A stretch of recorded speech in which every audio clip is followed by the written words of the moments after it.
To my YouTube channel. ಇವತ್ತಿನ video ಏನು ಅಂದರೆ ನಾನು ಸಿಂಪಲ್ ಆ್ಯಂಡ್ ಈಸಿ ಆಗಿರೋ ಬೀಟ್ರೂಟ್ ಪಲ್ಯನ ಮಾಡೋದು ಹೇಗಂತ ಹೇಳ್ಕೊಡ್ತೀನಿ. ಸೊ ಇನ್ನು ಯಾರ್ಯಾರು ನನ್ನ ಚಾನಲ್ನ ಸಬ್ಸ್ಕ್ರೈಬ್ ಆಗಿಲ್ಲ ಸಬ್ಸ್ಕ್ರೈಬ್ ಆಗಿ ಹಾಗೂ ಲೈಕ್ ಮಾಡಿ, ಶೇರ್ ಮಾಡಿ, ಕಮೆಂಟ್ ಮಾಡಿ.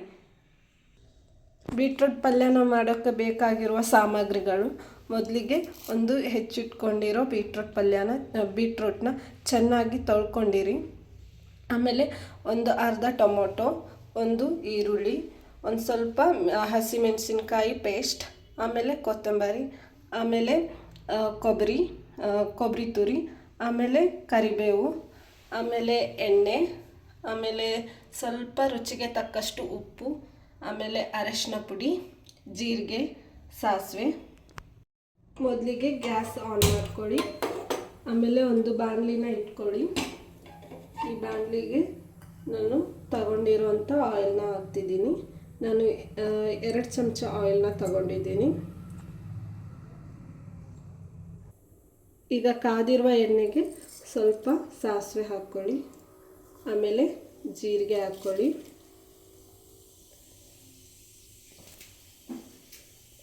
ಇವಾಗ ಅದು ಚಟಪಟ ಆದಮೇಲೆ ಸ್ವಲ್ಪ ನಾನು ಒಂದು 5 ರಿಂದ 6 ಕರಿಬೇವು ಎಲೆ ತಗೊಂಡಿದ್ದೀನಿ. ಆಮೇಲೆ ಈರುಳ್ಳಿನ ಹಾಕ್ಕೊಳ್ಳಿ. ಸಣ್ಣದಾಗಿ ಹೆಚ್ಚಿಕೊಂಡಿರೋ ಈರುಳ್ಳಿ ಹಾಕ್ಕೊಳ್ಳಿ.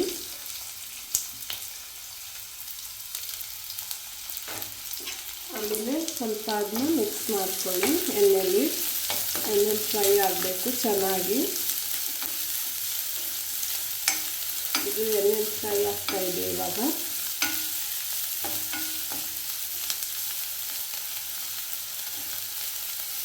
ಒಂದು 2 ನಿಮಿಷ ಹಾಗೆ ಎಣ್ಣೆಲಿ ಫ್ರೈ ಆಗಲಿ. ಫ್ರೈ ಆದಮೇಲೆ ನೆಕ್ಸ್ಟ್ ನಾವು ಸ್ವಲ್ಪ ಪೇಸ್ಟ್ ಮಾಡಿ ಇಟ್ಕೊಂಡಿದ್ದೀವಲ್ಲ ಹಸಿಮೆಣಸಿನ್ಕಾಯಿ, ಅದನ್ನ ಹಾಕ್ಕೊಂಡ್ಮೇಲೆ ಅದನ್ನು ಮಿಕ್ಸ್ ಮಾಡ್ಕೊಳ್ಳಿ. ಅದು ಈರುಳ್ಳಿ ಜೊತೆ ಫ್ರೈ ಆಗಬೇಕು. ಚೆನ್ನಾಗಿ ಫ್ರೈ ಮಾಡ್ಕೊಳ್ಳಿ.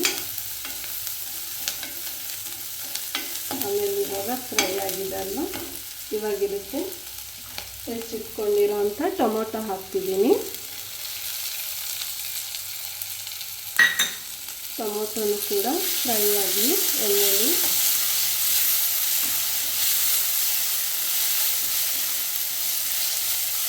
ಒಂದು 30 ಸೆಕೆಂಡ್ ಫ್ರೈ ಮಾಡ್ಕೊಳ್ಳಿ. ಆಮೇಲೆ ಇವಾಗ ನಾವು ತೊಳೆದಿಟ್ಕೊಂಡಿರ್ತೀವಲ್ವ ಬೀಟ್ರೂಟ್ನ, ಅದನ್ನ ಇದಕ್ಕೆ ಮಿಕ್ಸ್ ಮಾಡೋಣ. ನೋಡಿ, ಬೀಟ್ರೂಟ್ನ ಹಾಕೋಕ್ಕಿಂತ ಮೊದಲು ಒಂದು 2-3 ಸರಿ ಚೆನ್ನಾಗಿ ವಾಶ್ ಮಾಡ್ಕೊಳ್ಳಿ. ಆಮೇಲೆ ಇದನ್ನು ಸ್ವಲ್ಪ ಎಣ್ಣೆಯಲ್ಲಿ ಫ್ರೈ ಮಾಡೋಣ. ಚೆನ್ನಾಗಿ ಫ್ರೈ ಆಗ್ತಿದೆ.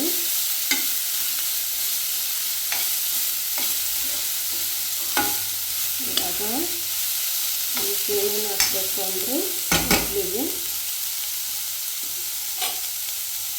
ಸ್ವಲ್ಪ ಉಪ್ಪು ಹಾಕೋಣ. ರುಚಿಗೆ ತಕ್ಕಷ್ಟು ಉಪ್ಪು,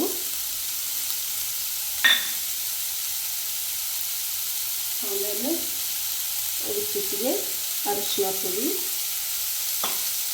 ಇದಾದಮೇಲೆ ಇದನ್ನ ಮಿಕ್ಸ್ ಮಾಡ್ಕೊಳ್ಳೋಣ. ಮಿಕ್ಸ್ ಮಾಡ್ಕೊಂಡಾದ್ಮೇಲೆ ಸ್ವಲ್ಪ ಮೀಡಿಯಮ್ ಫ್ಲೇಮಲ್ಲಿಡಿ ಗ್ಯಾಸ್ನ.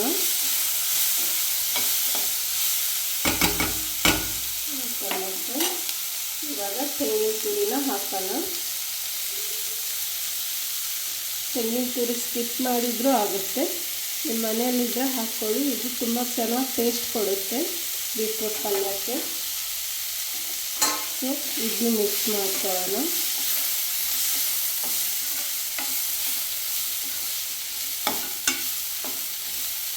ಇವಾಗ ಮಿಕ್ಸ್ ಆಗಿದೆಲ್ಲ, ಸ್ವಲ್ಪ ಮೀಡಿಯಮ್ ಫ್ಲೇಮಲ್ಲಿ ಹಾಕ್ಕೊಳ್ಳಿ. ಇವಾಗ ನಾವು ಇದಕ್ಕೆ ನೀರನ್ನ ಮಿಕ್ಸ್ ಮಾಡ್ಕೊಳ್ಳೋಣ. ಇದು ಕುದಿಯೋಷ್ಟು ನೀರು ಹಾಕಬೇಕು ನಾವು. ಬೀಟ್ರೂಟ್ ಮುಳುಗೋಷ್ಟು ನೀರು ಹಾಕಿದರೆ ಸಾಕು, ನಿಮ್ಗೆ ಗೊತ್ತಾಗುತ್ತಲ್ಲ, ಅಷ್ಟೇ ನೀರು ಹಾಕ್ಕೊಳ್ಳಿ. ಇವಾಗ ಇದನ್ನ ಒಂದು 10 ನಿಮಿಷ ಕುದಿಸೋಣ.